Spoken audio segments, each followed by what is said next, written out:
Welcome to Nasdaq Trade Talks. I'm Jill Malandrino, Global Markets Reporter at Nasdaq. Joining me is Robert Cantwell, founder and CEO of Upholdings, to discuss the first ever hedge fund flipped into an ETF. Robert, it's great to meet with you. Welcome to Trade Talks. Great to be with you, Jill.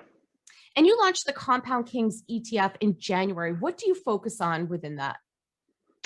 We did. We focus on cash flow compounders. So these are companies that are self-funding their own growth, and they're in industries where there's attractive opportunities for them to put that capital to work.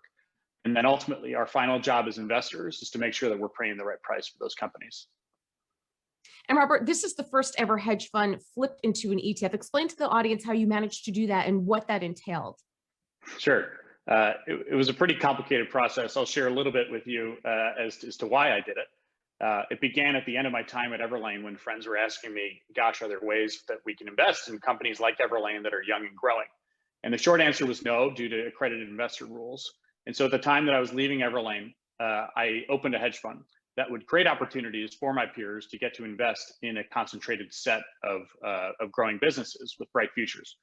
And during the process of managing that hedge fund, it was incredibly difficult to bring new investors into the fund. The amount of paperwork involved, much of which wasn't even read, was a very painful process. And so I began investigating alternatives and was very pleasantly surprised in the last year or two, the SEC has loosened regulations around ETFs that is really opening the doors for active managers to bring their strategies and their research processes into the ETF vehicle. So it was a 6-month process of going back and forth with the SEC, of doing a complete reorganization of our fund. We get to bring our track record, we get to bring all of our assets, all of our investors, and now the only fund that Upholdings manages is the Compound Kings ETF. You have a mix of US and notably Chinese companies. What companies in China do you like and why? I'd say for China, the companies that we like the most are those that grow with product, because you have a lot of very high growth businesses in China, some of which are growing today off of very, very big marketing budgets.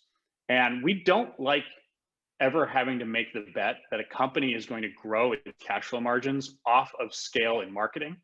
We think it's much more likely to get scale off of product. So Alibaba, we love. They manage a marketplace in China that transacts more volume than the entire e-commerce market in the United States. JD.com is the largest first-party retailer in all of China that we really, really like. There are smaller companies like Tiger Up Fintech Holding Group, whose products we loved. But these are businesses that in the recent frenzy of stock prices going to the moon have unfortunately reached a valuation that we cannot continue to own it.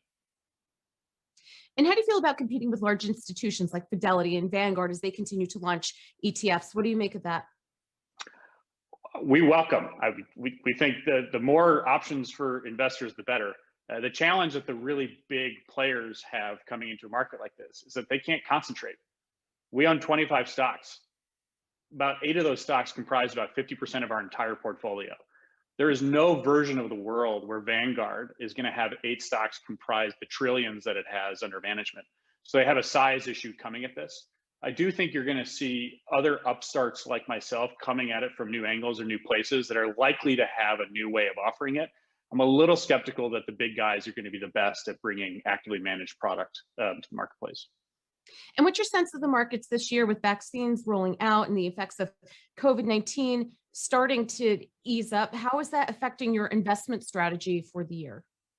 Well, it's not a boring time to be an investor. We look at it in a couple of ways. One is there are absolutely pockets of exuberance in the valuations for companies. And what's bizarre about the way that the current market is trading is that it is as though the pandemic is going to go away and all of these good things are going to happen to these select group of COVID winners. We're more suspicious in a singular view of the future that happens after this. At the moment, we are focusing on high market share, high cash flow compounders like Facebook and Alibaba that are still trading at reasonable valuations. We're very careful about owning expensive high growth innovation stories right now. Those in particular are seeing a bit of extremism. And then on the third piece of it is we are carrying a decently sized cash balance to be prepared for volatility that we expect over the course of the year. All right, Robert, appreciate the insight. Thanks for joining us on Trade Talks, and thanks for joining me. I'm Jill Malandrino, Global Markets Reporter at Nasdaq.